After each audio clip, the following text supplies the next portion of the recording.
Hello, readers. Welcome back to The Adulterous Whore. I'm your host, Stacey.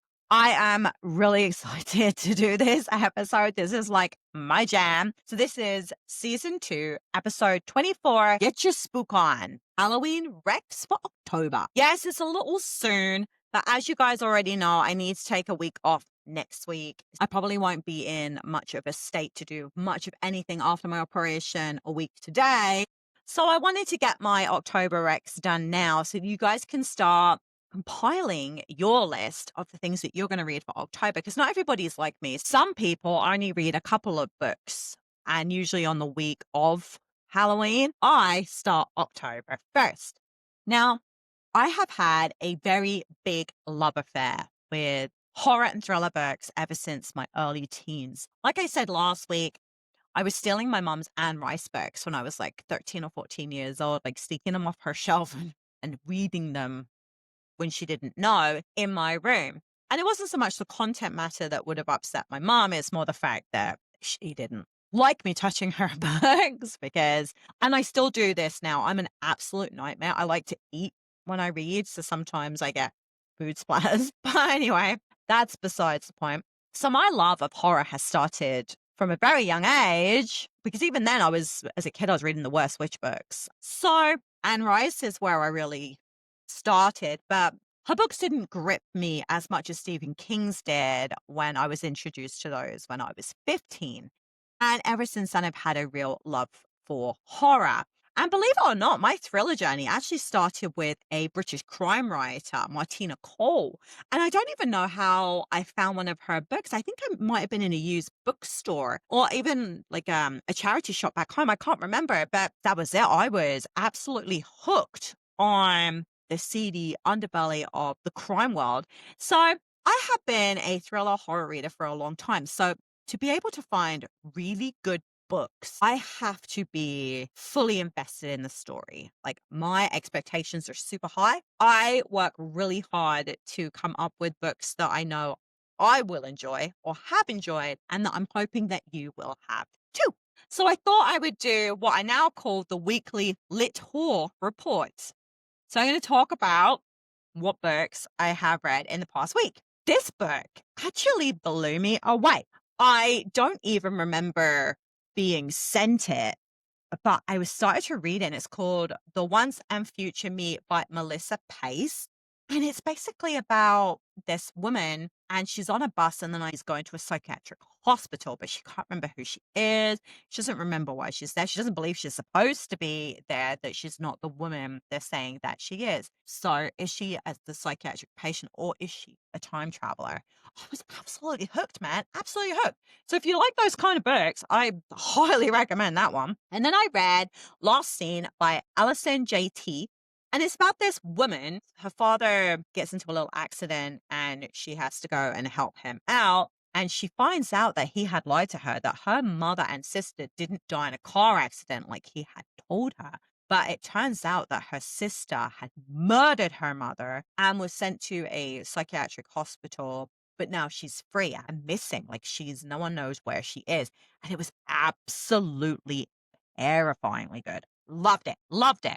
And then I read The Fourth Daughter by Lynn Lau Butler. My God. Okay. This book, I didn't even know what this book was about.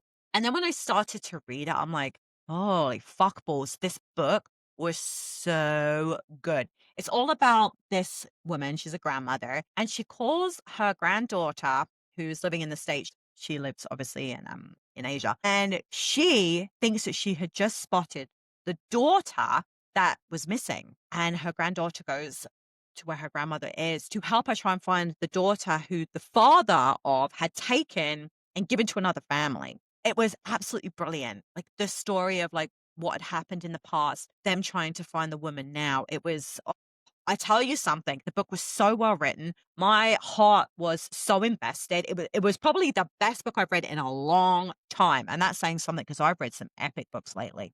And then I read The Wrong Sister by Claire Douglas. And this one is about a couple, this woman. So her and her husband switch, like little micro switch of lives with her sister and her husband. So they go on like a little vacation to their holiday property. I think that was in Italy. And they get a phone call because her sister's taking care of her kids, that her sister's in hospital and her brother-in-law is dead. Somebody has murdered him in their house and they have to go home. And it's all about like them going home trying to figure out what the fuck happened. It was a little slow on the pacing at first, but the story, the psychological web that gets weaved, my God, it was epic. And then I read After by Amanda Prowse, and this one is just about a mother who her son was away and he comes back and he had been cheating on his girlfriend, the daughter of her friend, and he's dumped her and he met this girl 3 weeks ago and they're getting married right away. And she's having to deal with the fallout of like the loss of her friend and trying to meet this new family and like, oh my God, it was after the bangers that I had read this week, it didn't really meet the mark for me, but it's just because of the books I had been reading. Now, on a normal day, this book would have been really good, but it just didn't measure up to the other books that I'd read this week. So, and it wasn't a great palate cleanser either. And then I read Well Actually by Maisie Eddings. And this chick, she like does this weird show where she likes eat hot dogs and talk shit about people. She sees that the guy who had ghosted her in college, who does this like toxic masculinity podcast, she calls him out in a drunken stupor. And the clip goes viral, like it goes supersonic viral. And he wants to get together and fix like the toxic things that he did to make amends. And they basically use the success of this viral post to try and push their careers forward. It was actually pretty good. It was spicy. Like the spicy stuff was really spicy. And I wasn't expecting that because the book wasn't coming across that way. And then when the spicy scene hit, I was like, whoa. So be warned, it has some like raunchy shit in it. And now I'm going to talk about the books that I haven't read yet, but I have coming up for this week because I have a lot of things to clear up. Like I am so behind on my ALCs, advanced listener copies, that I still haven't quite caught up. But if I can keep the pace I'm at right now, I should be done in like 10 days. I should have cleared everything, all of them. I'm not just talking about the ones in the backlog, but the ones going forward as well. So cross your fingers for me that I managed to pull this off. So I have Witch of the Wolves by Kaylee Archer. And this one's all about a witch and she's hiding in the human world. And she finds out that she actually has the bloodline of werewolf in her as well. And it's starting to come out and she needs to go join a pack. But the pack that she has to join is not pleased that she is there. I'm really looking forward to this book. I've seen really great things about it online. And then I've got Red Card, and that one's by Maren Moore, and it's a rugby sports romance. I really don't need to say anything more about that. The next one I've got is I Found a Body by Becky and Bryn Ulf, and that one is about a seasoned detective, and her daughter loves this influencer, and this influencer finds a dead body.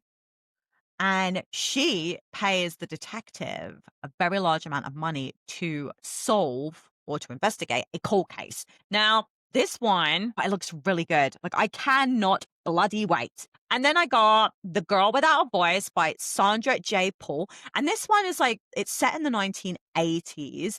And this girl finds out that her dad might just be a serial killer. That's right, a serial killer. I'm really excited for that one too.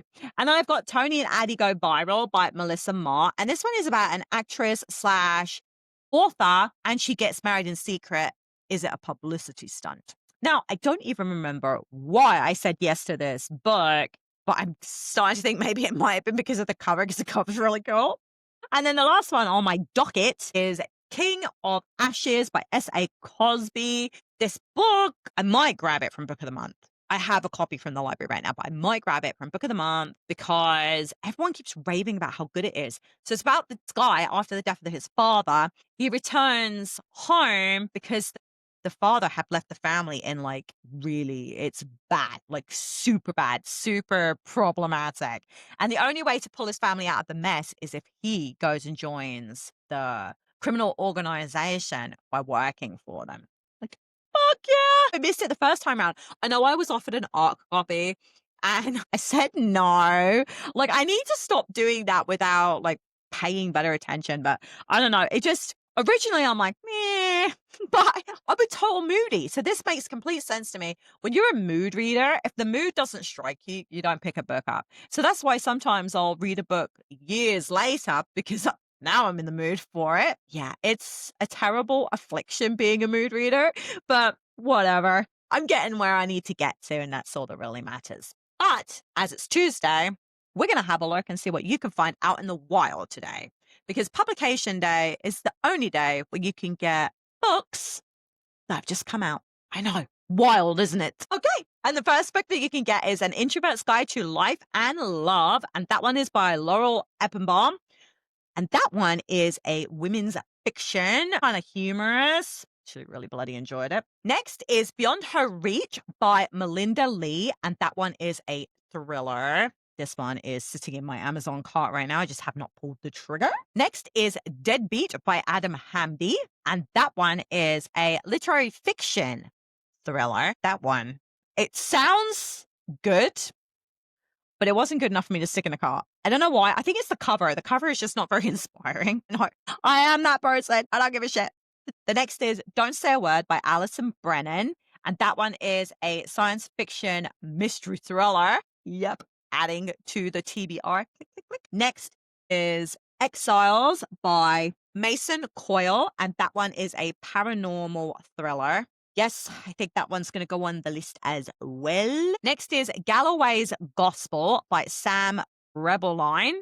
And that one is a horror thriller. As you can see, not only am I preparing to read horror thrillers for October, but authors are smart enough to drop their books this week. Next is Amongst the Burning Flowers by Samantha Shannon, and that one is a coming-of-age fantasy. Next is The Room of Lost Steps by Simon Tolkien, and that one is a political thriller. And then we have The Wasp Trap by Mark Edwards, and that one is a crime thriller. The Vanishing Place by Zoe Rankin, and that one is a psychological thriller. Now, I just posted my review of this one on my Instagram, and it'll be going live on my blog later today because I was on the blog tour for this book, and honestly, it's pretty fucking terrifyingly creepy. So I would grab it if I were you. I actually really enjoyed it. Really, really enjoyed it. And then we have Uncharmed by Lucy Jane Wood, and that one is a romantasy.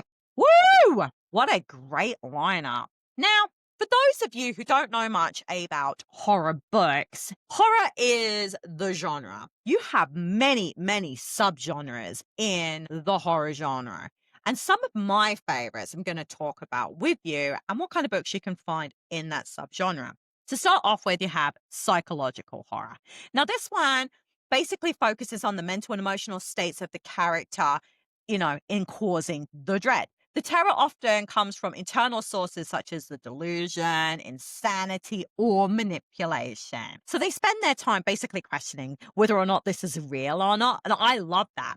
You usually get unreliable narrators in this, unsettling atmosphere, and you usually get the slow burn of suspense that builds up and reaches that really crazy crescendo of, oh my fucking God, what the hell just happened? Now, books in this example would be things like The Shining by Stephen King. Brilliant, brilliant novel. Really good movie. If you're going to pick a book to movie adaptation that's on par, The Shining is definitely one you should be paying close attention to. And another one is My Pen Pal is a Serial Killer. Now, I have not read yet. It's actually on my TBR for my October reading. So I'm really fucking excited for that. And then we have Gothic horror. Now, this is basically one of the oldest subgenres of the horror world. And Gothic fiction combines elements of horror and romance. No, right? And it's characterized by dark and eerie settings such as old castles, haunted mansions. It basically explores themes of things like decay, death, supernatural encounters. So you're going to find things like gloomy settings, hidden secrets, family curses, all the good fucking stuff's in there. Some of my favorite examples of Gothic horror fiction is Frankenstein by Mary Shelley. Such a good fucking book. Such a good book. And The Fall of the House of Usher by Edgar Allan Poe. And again, the book was phenomenal. The TV show was brilliant.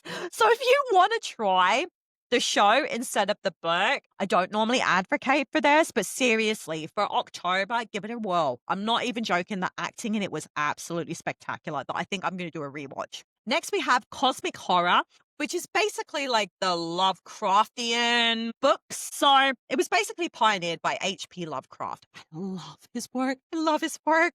I'm such a loser. Trust me on this, okay? Cosmic horror emphasizes the insignificance of humanity in the face of vast, ancient, and unknowable forces. Now, the terror comes not from the gore, but from the horrifying realization that humanity is basically meaningless. So you'll have things like forbidden knowledge, indescribable entities, and the breakdown of your sanity. As you can see, you get why I love this, right? Like, that is insane. So, kind of examples for this genre would be The King in Yellow by Robert U. Chambers, and obviously all the H.P. Lovecraft books. And if you haven't read H.P. Lovecraft yet, I don't know what is wrong with you. You should go grab it. Yeah, my tea. I thought I was out today. I was in a blind panic because I love my hibiscus tea. And I'm like, oh, God, thank God there's one bag left. So I need to go shopping today. There's note to self, shop. And then we have body horror. You might be wondering what the fuck body horror is. Now, this is a subgenre that focuses on the violation and transformation of the human body to induce disgust and fear. Yeah, right? The horror stems from the physical corruption of the flesh, often involving things like diseases, mutilation, grotesque mutilation. So, obviously, you're going to see things like parasites, be really disgusting surgical procedures. This is not my favorite horror, just so you know, because I do not like anything with bugs. But there are some really good books in this genre. The Mammoth Book of Body Horror, which was edited by Paul O'Kane, and Body Shocks by Ellen Datlow. Both of them are on my TBR this Halloween season. This one I do like a lot. Folk horror. So this one is basically rooted in ancient folklore, rural traditions, and pagan beliefs. I love stuff like this. I love witchy stuff, absolutely adore it. So you're often going to find that folk horror is rooted in isolated places. Typically, a threat's going to come from something supernatural, paranormal, connected either to the land or ritualistic acts formed by bad people. Some of the best elements from some of these books are pagan rituals, ominous landscapes, and the continual sense of dread, like the build-up of the dread. I love that. I love books that just set me on edge and just make it worse and worse as it goes on. And The Ritual by Adam Neville and The Blood on Satan's Claw by David Evans Powell are two of my absolute freaking favorites. You should definitely add both of those to your list. Found footage horror. Think Blair Witch in a book.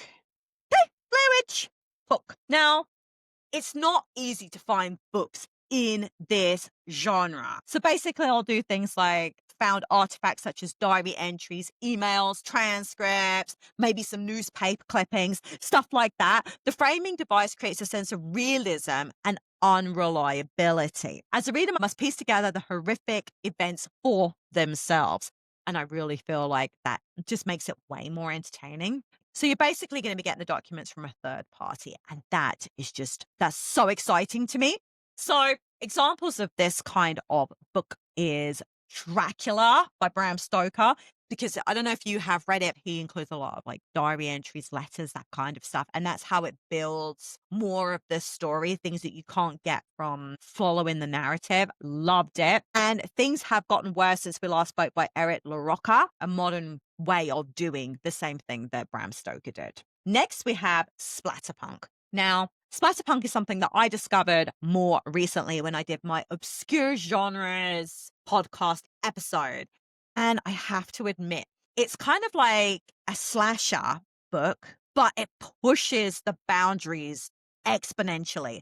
The gore and the visceral horror is extreme. It's graphic and it's violent. It's really not for the faint-hearted. I dipped my toe into the splatterpunk, and yeah, I don't have triggers, but some of the books that I read even pushed me onto the squeamish end of my boundaries. I kept reading, but I realized that there are certain things that might just make me go bump in the night. You know what I mean? So you're going to find things like extreme violence, transgressive themes, a stark focus on the physical horror of suffering. I read a book where they literally talked for almost 6 pages on disemboweling somebody whilst they were still alive.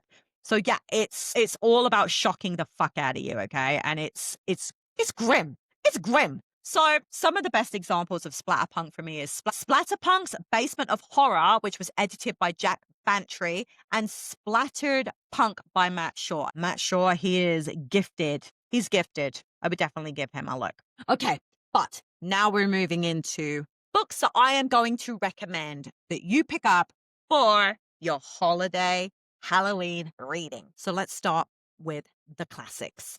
I already mentioned Frankenstein by Mary Shelley, a foundational Gothic horror novel exploring themes of creation, abandonment, and monstrosity. Now, for me, it's a classic book that is a staple in the horror genre and sci-fi. So for me, it kind of blends the two. Dracula by Bram Stoker. I know I already mentioned that one as well, but it is literally the ultimate vampire tale. It has literally, it's been one of the most well-read and well-discussed horror books ever. It will change your world. And if you haven't read it yet, I'm really surprised because I think I read it in school. So get on it. Another book is The Haunting of Hill House by Shirley Jackson. Now, this one is a really freaky ghost story.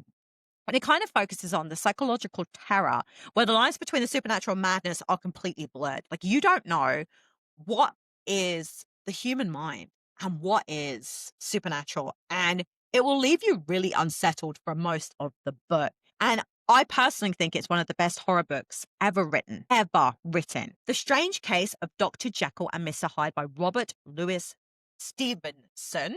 And this one is not a particularly long book, but it basically explores the duality of human nature and the capacity of evil within all of us. You must have heard of this story. And if you read the book, you're going to see that there's actually some pretty magnificent twists in this book that you probably didn't realize because they're not shown in popular culture. So you should definitely add that one to your list. And the next one is The Exorcist by William Peter Blatty. And so I read this book for the first time about 10 years ago. And it starts off very slow. The pacing is really slow. And I almost quit reading it. But honestly, it's an absolutely gripping novel. It's all about a mother's desperate struggle to save her daughter from demonic possession. You must have seen the movie. You've probably heard of this book. Even if you haven't read it or seen the movie, you have heard of this book. Once it gets going, it's absolutely terrifying. Terrifying. I am actually glad that I didn't give up on the book. So I almost did. I think I got like 7 or 8 chapters in and I'm like, I don't think this is for me. I was wrong. Keep going. Keep going. But you're probably wondering what horror books I have picked that's contemporary, that's more modern day, if you will. And I have picked The Terror by Dan Simmons. And it's basically this harrowing account of 2 Arctic expeditions that become trapped in ice and they're basically being stalked by like some weird creature. It's right up there, okay? I read it when it first came out, I read it and I've added it back to my list because I need it. I need it in my life. Another is House of Leaves by Mark D. Daniel Whiskey. And it's the weirdest book to read. I understand that. The formatting is bizarre. Everything's kind of weird. Like there's text that go around in circles. And it took me, I think, about 6 months to complete the book because I had to do it in sections and I had to take breaks. But it's an intellectual horror. Disorientated. It's really unfucking settling. And I highly recommend reading it. Now, personally, I wished I had somebody to buddy read it with so I could have bounced ideas back and forth off of. Now, I was going to read this one again for my op-type reading, but my beautiful, talented daughter has borrowed it for a project. And there is a good chance I won't see it again this year. So I probably will have to put that on the back burner. The Fisherman by John Langan. And this one is a modern retelling of a Lovecraftian masterpiece. And it follows 2 widowers who discover a cosmic horror lurking in a remote upstate New York creek. It looks really good. I haven't read it yet. I'd never heard of it. But when I was going through, because I spent 3 days combing through Goodreads, Storygraph, blogs, to find the very best in horror for myself and to share with you. And this one, it cropped up a couple times and I'm like, oh, sounds really good. Got some really good ratings. So I'm excited for that. Tender is the Flesh by Augustina Bazterrica. And it's an extremely disturbing and acclaimed novel of social commentary set in a future where cannibalism is legal and regulated. This book was so fucking disturbing. I didn't read it that long ago, so I probably won't reread it again, but I might go see if this author has any other books out because honestly, it was, yeah, it was pretty disturbing. I'm not going to lie. And this one, now, I read it a couple years back and it had to go back on my list again because it's absolutely phenomenal. The Cabin at the End of the World by Paul Tremblay. Now, this is about a home invasion horror story and it's all told about this vacationing family and the unimaginable sacrifice to prevent the apocalypse. It's so good. It's so good. After I was done, I put the book down and was like, what the fuck did I just read? It was that good. And then we have The Ballad of Black Tom by Victor Laval.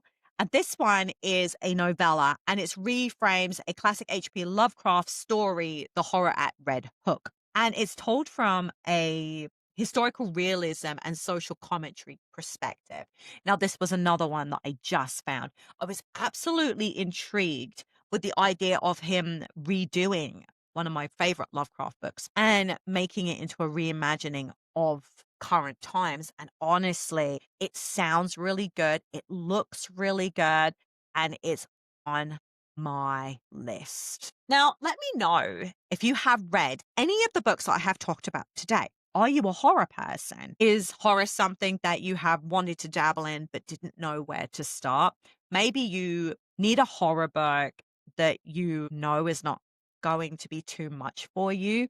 I know a lot of people like the paranormal horror books because that's what they're used to. But there are so many wonderful subgenres of horror that I really wanted to show you the vast depths that the genre really has because it really upsets me that more people don't read it. And I know it's not for everybody. I really get that. But it makes you wonder if you stick some spicy seeds in some of these books, whether suddenly horror would be the new popular. I don't know. But it's my bread and butter. I love the genre. No, I don't read as many horrors as I used to, purely because finding really good horror books, it's not as easy as you think. When you have a certain expectation of what you are expecting from a horror book, I find that I have been very disappointed in the past. Like they try and go for the shock value. Well, I'm not looking for that. They don't build the suspense right. Like I need to have the hairs on my arms go up. I need to feel the hairs on the back of my neck go up. I need to feel frightened for this person or for them, whoever it is. I need to feel like the fog's rolling in on me, like someone's going to come bursting through the door any minute. I need to be reading a book. And if somebody drops something in the kitchen, I want to scream my face off. That's how I like my horror. I don't tend to look for too many new authors because I don't like to be disappointed. But I think I have curated quite the exceptional list for my October reading. Now, I hope that you have enjoyed this episode. This has been absolute fun for me because I love it. I love looking and finding new books. So this has been an adventure for me. Let me know if you want to do a buddy read on any of my October read books. Just send me an email at adulterous@gmail.com and we can organize how you want to do it, what book you want to read, that kind of stuff. It's going to be a lot of fun. You can follow me on Instagram at Ladulterous or at my Booklorian Designs account as well. You can find me on Facebook at Ladulterous. You can find me on TikTok at Ladulterous. You can find me on YouTube, youtube.com/at Ladulterous. If you give me a subscribe there, I would be forever grateful. And you can also find me on Spotify at Ladulterous. You have to type that in because the address is like KBVC something or other show. Well, I'm not going to remember that.